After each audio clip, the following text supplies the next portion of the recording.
എൻ്റെ കയ്യിൽ ഈ ലാപ്ടോപ്പാണ് ഇന്ന് വേൾഡിൽ കിട്ടാവുന്ന AI എനേബിൾഡ് ആയ ഒരു ഗെയിമിംഗ് ലാപ്ടോപ്പ്. അതായത് ലെനോവോയുടെ AI എഞ്ചിൻ പ്ലസ് വിത്ത് LA1 AI ചിപ്പ്. ഇങ്ങനെയുള്ള കാര്യങ്ങളൊക്കെ ഇതിനകത്ത് ഉൾപ്പെടുന്നുണ്ട്. അതായത് ഗെയിം കളിക്കുമ്പോൾ അല്ലെങ്കിൽ വീഡിയോ എഡിറ്റ് ചെയ്യുമ്പോൾ അല്ലെങ്കിൽ ഫോട്ടോഷോപ്പിൽ എഡിറ്റ് ചെയ്യുമ്പോൾ ഏത് സമയത്ത് എങ്ങനെയുള്ള പെർഫോമൻസ് ഒക്കെയാണ് നമുക്ക് ആവശ്യം, അതിനനുസരിച്ച് വേണ്ട രീതിയിൽ തനിയെ അവൻ മാറിക്കോളും എന്നുള്ളതാണ് ഇതിന്റെ പ്രത്യേകത. ഈ ലാപ്ടോപ്പിൽ ഞാൻ അത്യാവശ്യം ഗെയിമുകളൊക്കെ നല്ല രീതിക്ക് കളിച്ചിട്ടുണ്ട്.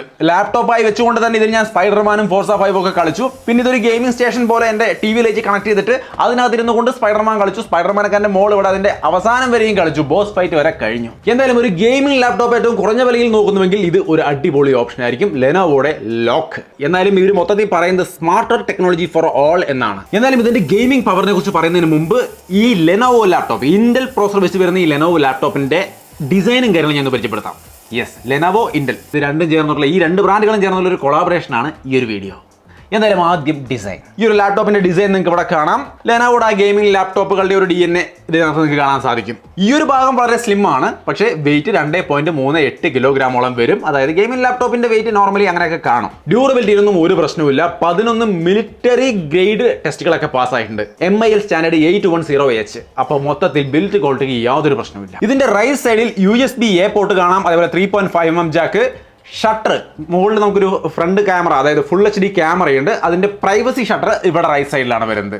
പിന്നെ USB-C പോർട്ടും കാണാം, USB 3.2. ഈ headphone jack headphone mic combo ആണ് കേട്ടോ. റിയർ സൈഡിൽ 2 USB-A പോർട്ടുകൾ കാണാം, HDMI പോർട്ട് കാണാം, പിന്നെ എതർനെറ്റിന്റെ പോർട്ട് കാണാം, ചാർജിംഗ് പോർട്ടും കാണാം. ഇതിന്റെ രണ്ട് സൈഡിലുമായിട്ട് എയർ വെന്റിലേഷനുകൾ നിങ്ങൾക്ക് കാണാൻ സാധിക്കും. എന്തായാലും മുൻപത്തെ ജനറേഷനെ അപേക്ഷിച്ച് ഇൻക്രീസ്ഡ് വെന്റിലേഷൻസ് ആണ് ഉള്ളത്. അതുകൊണ്ട് തന്നെ കൂടുതൽ എയർ ഫ്ലോയും മറ്റുമൊക്കെ സാധ്യമാണ്. അതുകൊണ്ട് ഓവർ ഹീറ്റ് ആവുന്ന ഒരു അവസ്ഥ കാണുന്നില്ല വല്ലാണ്ട്. പിന്നെ ഓപ്പൺ ചെയ്താൽ ഫ്രണ്ടിൽ 15.6 ഇഞ്ച് വരുന്ന IPS LCD ഡിസ്പ്ലേ ആണ്. അതേപോലെ താഴെ RGB 4 സോൺ RGB ലൈറ്റ് ഉള്ള കീബോർഡ് കാണാം, ട്രാക്ക് പാഡ്, അതേപോലെ തന്നെ പവർ ബട്ടൺ ഒക്കെ മുകളിൽ കാണാം. Copilot key, dedicated Copilot കീയും കൊടുത്തിട്ടുണ്ട്. സോ അപ്പൊ അങ്ങനെയാണ് ഇതിന്റെ ഒരു ഓവറോൾ എങ്ങനെയുണ്ടെന്ന് മനസ്സിലായല്ലോ. പിന്നെ ഇതിൽ തെർമൽ കൺട്രോൾ ചെയ്യാൻ ഒരു പുതിയ ഹൈപ്പർ ചേംബർ തെർമൽ ടെക്നോളജി ഒക്കെ വരുന്നുണ്ട്. DDoC റീഡിസൈൻ ചെയ്തിരിക്കുന്നതും സീൽഡ് എയർ ചേംബറും ഒക്കെ ചേർന്ന് നല്ല സുപ്പീരിയർ ആയ ഒരു എയർ ഫ്ലോ സാധ്യമാകുന്നതുകൊണ്ട് തന്നെ ഹീറ്റിങ്ങിനെ കുറിച്ച് ഭയങ്കരമായ ഒരു പേടി വേണ്ട. പിന്നെ ലെനോവോ വാൻറ്റേജ് എന്ന് പറയുന്നത് ഈ ഒരു സെറ്റപ്പിലൂടെ നിങ്ങൾക്ക് ഇതിനകത്തെ പെർഫോമൻസും കാര്യങ്ങളൊക്കെ നിശ്ചയിക്കാം. തെർമൽ അതേപോലെ ഇതിന് പെർഫോമൻസ് മോഡ് വേണോ അല്ലെങ്കിൽ ഇതിന്റെ മൊത്തം പരിപാടി AI-ക്ക് വിട്ടുകൊടുക്കണോ എന്നൊക്കെ തീരുമാനിക്കാം. AI-ക്ക് വിട്ടുകൊടുത്തോളൂ. AI നല്ല ഗെയിം കളിക്കുന്ന നേരത്തെ അതിനനുസരിച്ച് ഒരു പെർഫോമൻസും, അല്ലാതെ നോർമൽ ആയിട്ടുള്ള ഡോക്യുമെന്റ് ഒക്കെ നോക്കുന്ന സമയത്ത് അതിനനുസരിച്ച് ഒരു പെർഫോമൻസ് തരാനുള്ള ഒരു ഐഡിയ ഈ AI-ക്ക് ഉണ്ട്. സോ അതുകൊണ്ട് നിങ്ങൾക്ക് അതിന് വിട്ടുകൊടുക്കാം. ഇനി അല്ല നിങ്ങൾക്ക് പെർഫോമൻസ് ആണ് എപ്പോഴും വേണ്ടതെങ്കിൽ പെർഫോമൻസ് കൊടുത്തിട്ടുള്ളൂ. സോ ഇതിന്റെ ബേസിക് ആയിട്ടുള്ള പ്രധാനപ്പെട്ട ഘടകങ്ങൾ ഞാൻ പറഞ്ഞു. നമുക്ക് ഗെയിമിങ്ങിലേക്ക് വരാം.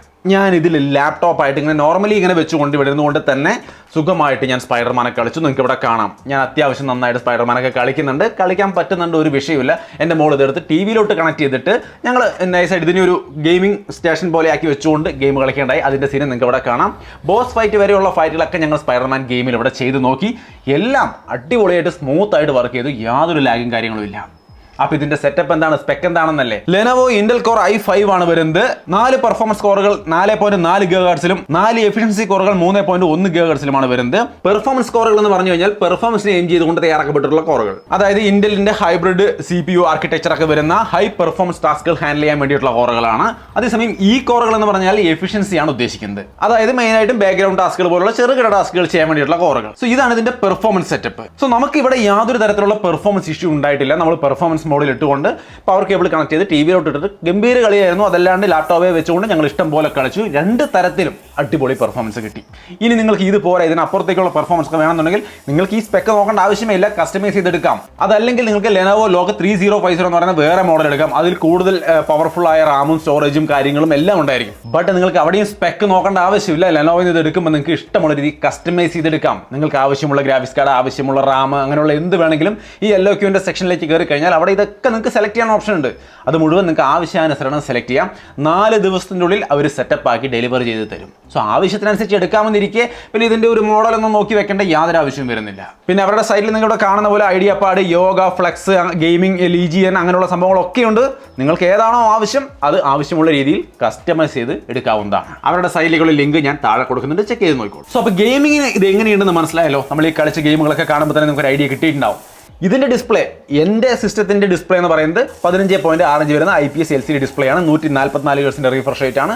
ഞാൻ നേരത്തെ പറഞ്ഞ പോലെ കസ്റ്റമൈസ് ചെയ്യുമ്പോൾ നിങ്ങൾക്ക് ഇഷ്ടമുള്ളത് വെച്ച് കസ്റ്റമൈസ് ചെയ്യാം. പിന്നെ ഗെയിമിംഗ് ലാപ്ടോപ്പ് എന്ന് പറയുമ്പോൾ തന്നെ ഇത് ജസ്റ്റ് ഗെയിം കളിക്കാൻ വേണ്ടി മാത്രമല്ല നിങ്ങൾക്ക് ഉപയോഗിക്കാൻ പറ്റുക. വീഡിയോ എഡിറ്റിംഗ്, ഫോട്ടോ എഡിറ്റിംഗ് അങ്ങനെയുള്ള എന്തിനും വേണമെങ്കിൽ ഉപയോഗിക്കാം. ഞാനിവിടെ പ്രീമിയർ പ്രോ ഇൻസ്റ്റാൾ ചെയ്തിട്ടുണ്ട്. ഇതിലിതാ ഈ ഇന്റൽ കോർ പ്രോസർ അത്യാവശ്യം AI ഒക്കെ അടക്കമുള്ള വീഡിയോ എഡിറ്റിംഗിന് സപ്പോർട്ട് ചെയ്യുന്ന തരത്തിലുള്ള ഒരു സംവിധാനമാണ്. അതായത് ലെനോവോയുടെ LA AI ചിപ്പ് വരുന്നുണ്ട്, Lenovo legion AI engine plus വരുന്നുണ്ട്. അതും ഇന്റൽ CPU-ന്റെ ഒപ്പം വരുന്നു. അതായത് ഒരുപാട് AI ആപ്ലിക്കേഷനുകൾ റൺ ചെയ്യാൻ കേപ്പബിലിറ്റി ഉള്ള പ്രോസറാണ്. സോ അപ്പോൾ അതൊക്കെ അടക്കം വീഡിയോ എഡിറ്റിംഗ് വളരെ സ്മൂത്ത് ആയിട്ട് നിങ്ങൾക്ക് ചെയ്യാൻ പറ്റും. ഫോട്ടോഷോപ്പ് പോലുള്ള കാര്യങ്ങളും ഇതിനകത്ത് വർക്ക് ചെയ്യുന്നുണ്ട്. നിങ്ങൾക്ക് ഇവിടെ കാണാം AI ബാക്ക്ഗ്രൗണ്ട് റിമൂവൽ പോലുള്ള കാര്യങ്ങളൊക്കെ തനിയെ ഈസി ആയിട്ട് ഫാസ്റ്റ് ആയിട്ട് ചെയ്യാം. എല്ലാം മാനുവലി ഇരുന്ന് ചെയ്യാൻ നിൽക്കണ്ട എന്ന സാധനം. അതൊക്കെ വളരെ സ്മൂത്ത് ആയിട്ട് വർക്ക് ചെയ്യുന്നത് ഈ ഒരു സ്പെക്ക് ഉള്ളത് കൊണ്ടാണ്. പിന്നെ ടെക്സ്റ്റ് ടു ഇമേജ് ജനറേഷൻ പോലുള്ള കാര്യങ്ങളും ഇതിനകത്ത് വളരെ സ്മൂത്ത് ആയിട്ട് തന്നെ വർക്ക് ചെയ്യുന്നുണ്ട്. വിഷയങ്ങളൊന്നുമില്ല. പിന്നെ ഇതിന്റെ ബാറ്ററി നോക്കി കഴിഞ്ഞാൽ യാതൊരു വിഷയമില്ല. ഗെയിമിംഗ് ലാപ്ടോപ്പ് ആണ്, അപ്പോൾ 1 മണിക്കൂറൊക്കെ കഷ്ടി കിട്ടുള്ളൂ നമുക്ക് അറിയാമല്ലോ. അതേപോലെ തന്നെയാണ് ഇവിടെയുള്ളൂ. ചാർജിങ്ങിന് 140 വാട്ടിന്റെ ചാർജർ കൊടുത്തിട്ടുണ്ട്. 30 മിനിറ്റ് കൊണ്ടൊക്കെ 80% ചാർജ് ആവും. ഒരു 1 മണിക്കൂർ കൊണ്ടൊക്കെ സുഖമായിട്ട് ഫുള്ളായിട്ട് ചാർജ് ആയി കിട്ടും. നിങ്ങൾക്ക് കളിക്കാം. ചാർജ് കണക്ട് ചെയ്തിട്ട് കളിക്കുന്നതായിരിക്കും എൻ്റെ റെക്കമെൻഡേഷൻ. സോ നമുക്ക് അൺഇൻറ്ററപ്റ്റഡ് ആയിട്ട് സുഖമായിട്ടിരുന്ന് കളിക്കാൻ സാധിക്കും. ഈ ഒരു മോഡലിന്റെ പ്രൈസ് വരുന്നത് 75,000 രൂപ റേഞ്ചിലാണ്. നിങ്ങൾ അത് നോക്കേണ്ട ആവശ്യമില്ല. നിങ്ങൾക്ക് ഞാൻ നേരത്തെ പറഞ്ഞ പോലെ കസ്റ്റമൈസ് ചെയ്യാം. അവരുടെ സൈറ്റിലുള്ള ലിങ്ക് താഴെ കൊടുത്തിട്ടുണ്ട്. ആവശ്യമുള്ള രീതിയിൽ കസ്റ്റമൈസ് ചെയ്തിട്ട് പെർഫെക്റ്റ് ആയ ഒരെണ്ണം വാങ്ങിക്കുക. സോ ടോട്ടലി ഒരു ഗ്രേറ്റ് ലാപ്ടോപ്പ് ആണ്. അത് ഗെയിമിങ്ങിനായാലും വീഡിയോ എഡിറ്റിങ്ങിനായാലും ഫോട്ടോ എഡിറ്റിങ്ങിനായാലും ഒക്കെ തന്നെ കൊള്ളാം. ഇതിന്റെ ഡിസൈൻ, പെർഫോമൻസ്, ബാറ്ററി, അതേപോലെ തന്നെ ഡിസ്പ്ലേ, എല്ലാ ഘടകങ്ങളും ഞാൻ പറഞ്ഞു. കേട്ടിട്ട് എന്ത് തോന്നി, എന്താണ് നിങ്ങളുടെ അഭിപ്രായങ്ങൾ തീർച്ചയായിട്ടും കമൻറ്റായിട്ട് ഷെയർ ചെയ്യുക. ഈ ഒരു മോഡലൊക്കെ ഉപയോഗിക്കുന്ന ആൾക്കാരുണ്ടെങ്കിൽ, ലോക്കൊക്കെ ഉപയോഗിച്ചിട്ടുള്ള ആൾക്കാരുണ്ടെങ്കിൽ തീർച്ചയായിട്ടും നിങ്ങളുടെ അഭിപ്രായങ്ങൾ കമൻറ്റ് ചെയ്യുക. വീഡിയോ ഇഷ്ടപ്പെട്ടാൽ ലൈക്ക് ചെയ്യാനും ഷെയർ ചെയ്യാനും മറക്കണ്ട. ഒരു ചെറിയ വീഡിയോയിൽ ഈ ലാപ്ടോപ്പിൻ്റെ മൊത്തം എക്സ്പീരിയൻസ് ഷെയർ ചെയ്തിരിക്കുകയാണ്. എന്താണ് നിങ്ങളുടെ അഭിപ്രായം ഷെയർ ചെയ്യുന്നു പ്രതീക്ഷിക്കുന്നു. വീഡിയോ ഇഷ്ടപ്പെട്ടാൽ ലൈക്ക് ചെയ്യാനും ഷെയർ ചെയ്യാനും മറക്കണ്ട. പർച്ചേസ് ചെയ്യാനുള്ള ലിങ്കൊക്കെ താഴെ ഡിസ്ക്രിപ്ഷനിൽ കൊടുത്തിട്ടുണ്ട്. വീണ്ടും ഒരു വീഡിയോയിൽ കാണാം. ബൈ.